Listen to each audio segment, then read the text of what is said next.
형제의 상은 전쟁기념관 개관 당시 세워졌다. 남과 북으로 갈라져 서로 총부리를 겨누며 싸우는 형제 비극적 상봉이라는 소재는 비극성을 강조하고 감정적 몰입을 일으킨다. 영화 태극기를 휘날리며도 이를 모티브로 삼았다. 이것은 남북관계와 평화를 간접적으로 은유하는 것일까? 2002년 형제의 상 뒤에 평화의 시계탑이 세워졌다. 오른쪽 여자는 50년 6월 25일 시계를, 왼쪽 여자는 현재 시각의 시계를 들고 있다. 오른쪽 여자는 한복을, 현재 시계를 든 여자는 현대 의상을 입었다. 서로 손을 기대고 있는데 6.25 시계의 여자는 거의 주저앉은 모습이다. 이게 왜 평화의 시계일까? 평화는 6.25로 명명되는 한국전쟁의 기억과 강철 같은 무기 위에 이룰 수 있는 것이라는 메시지로 보인다. 1947년 6월 23일 인파가 중앙청 앞을 메웠다. 4월 19일 개최된 보스턴 마라톤 대회에서 우승한 선수와 감독을 환영하기 위해 모인 인파였다. 미군 사진병이 촬영한 사진은 역사의 한 장면으로 포착했다. 1947년 태극기가 중앙에 걸리고 양옆에 4대 열강인 미국, 소련, 영국, 중국의 국기가 걸려있다. 바로 한국의 운명을 틀어진 한국 신탁 통치를 꾀하던 국가들이다. 12월 31일은 반탁 시위가 크게 고조된 날이었다. 29일 밤에서 30일 새벽에 김구의 임시청사에서 회의가 있었고 한국 민주당 송진우가 새벽에 자택에서 암살당할 정도로 반탁 열기가 폭발적으로 분출하고 있었다. 1949년은 사상 검찰에게 매우 중요한 해였다. 반민 특유의 습격 테러, 국회 프락치 사건, 김구 암살 등으로 전개된 1949년 6월 공세 속에서 검찰, 경찰, 헌병, 육군 방첩대는 타공 투쟁 능력을 이승만 대통령에게 인정받고자 과당 경쟁을 벌였다. 이른바 방공 드라이브. 인천 상륙작전 전쟁 사진이다. 이 사진의 사진병은 미군의 인도주의적인 대민 구호 활동인 치료, 식량 배급 등을 어김없이 응시했지만 무차별적인 대민 폭격, 폭격의 결과 민간인 인명 피해에 대해서는 외면하거나 비틀린 시선을 보여주었다. 거의 사각화된 것이다. 월미도에는 9월 10일부터 무력화 작전이 전개됐다. 네이팜탄을 이용한 무차별 초토화 폭격과 기총소사로 청소하는 작전을 벌인 이유는 민간인 마을을 적의 보급지로 민간인을 흰옷으로 변장한 적군으로 인식했기 때문이다. 노글리 사건 보도로 퓰리처상을 수상한 AP 기자들은 미군이 지나간 곳은 민간인들의 주검과 초토화된 마을만 남아있었다는 사실을 미군의 공식 기록들을 발굴해 입증했다. 노무현 정부 때 특별법에 근거해 조사가 진행된 진실 화해를 위한 과거사 정리위원회 보고서들도 이와 관련한 여러 사례들의 진실을 규명했다. 1989년, 2010년, 2013년 백선엽 회고는 이런 내용을 찾아볼 수 없다.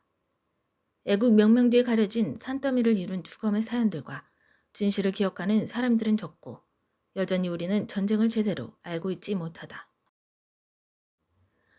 무기도 없고 군복을 입지 않은 흰옷을 입은 남자들이 포로로 잡혀있는 사진들이 있다. 이 사진은 사통신대 소속 맥키니 상병이 촬영한 사진 중 일부이다. 그들이 신원이 확인되면 민사로 넘겨지게 된다. 끊긴 철교가 만든 피란민 이중서사, 대동간 철교의 피란민이라는 사진이 있다. 라이프지 사진기자 막스 데이퍼가 찍었으며 12월 18일자 라이프지에 실렸다. 월남 피란민의 엑소더스인 것이다. 미군과 일본의 제5공군으로부터 전달된 구호물자와 아이들을 위한 장난감 등이 비행기로 공수된 것을 아이들이 맞이하러 가는 모습이다.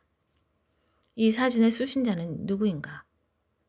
반공주의를 종교적 믿음으로 승화시킨 자유진영의 여러 종교단체, 특히 기독교 복음주의 단체와 신도들이다. 다시 말해 사진의 기록만이 아닌 전쟁과를 통해 적의 만행을 생생히 고발하고 우리를 상상된 혈연 관계로 결속시키려는 사상 심리전으로 발전한 것이다. 처벌 광풍 속 자기 증명 수기들. 빨갱이 서울 점령은 고난의 90일, 나는 이렇게 살았다 두 수기에서 3개월 동안의 공산 지배의 만행과 참상을 목격 체험한 각계각층 여러 직종의 지도층 인사 11명의 이야기를 뽑아서 각색한 것이다. 독자는 세계 시민이다. 족계는 자유진영의 시민들에게 공산주의라는 악의 축의 만행을 생생하게 고발하는 것이다. 메가더 총사령부의 사진부 영상팀이 중앙청 건물 앞에서 공산주의에 대한 이교선의 이야기를 기록하고 있다. 서울을 미처 빠져나가지 못해 잔류했다가 결국 괴뢰 집단에 자수하고 지지 성명을 발표했던 한 국회의원을 미국 영상팀이 찍고 있는 모습이다. 박순천처럼 이교선 의원에게도 자수와 지지에 대한 철저한 고백과 반성이 요구됐다. 동순이와 순채란 단편 만화책이 있다. 주인공은 한강교 폭파로 피랑 가지 못한 서울신문기자 김융상이다. 아버지 용상과 딸 순채의 관계로 표상되는 가족을 위협하는 존재가 빨갱이 근호다. 마지막에 근호를 죽이고 가족의 위기를 해결해주는 자식 세대의 남성은 반공주의자인 약혼자 동순이다. 이런 서사는 한국뿐 아니라 냉전 시기 동아시아에서 제작된 반공 만화 서사에서 흔히 찾아볼 수 있다. 만화가들은 전쟁 전에는 국민보도연맹원으로 반공 만화를 그렸다. 전쟁 직후에는 북한군에 붙들렸고 가진 재능 덕분에 북한 선점을 화보와 포스터를 만드는데 동원됐다. 그리고 서울 수복 후에는 유엔군과 국군의 심리전 문관으로 선발됐다. 김용환과 김규택 작가는 반전에 반전을 거듭한 삶을 살았고 인생사 세웅지마라는 말이 떠오르게 한다. 만화는 의미뿐 아니라 감정의 전달이 타고난 커뮤니케이션 도구였고 삐라 제작에도 적합해서 반공 사상 심리전 활동에 유용한 미디어였다. 소통이 제한되고 경계가 높아지다. 널찍한 회담장에 3개의 테이블이 길게 배치돼 있고 유엔군과 공산군 대표가 정전협정에 서명하고 있다. 그들은 한국어, 영어, 중국어로 된 협정서 6장에 서명했고 조인식은 약 10분 만에 끝났다.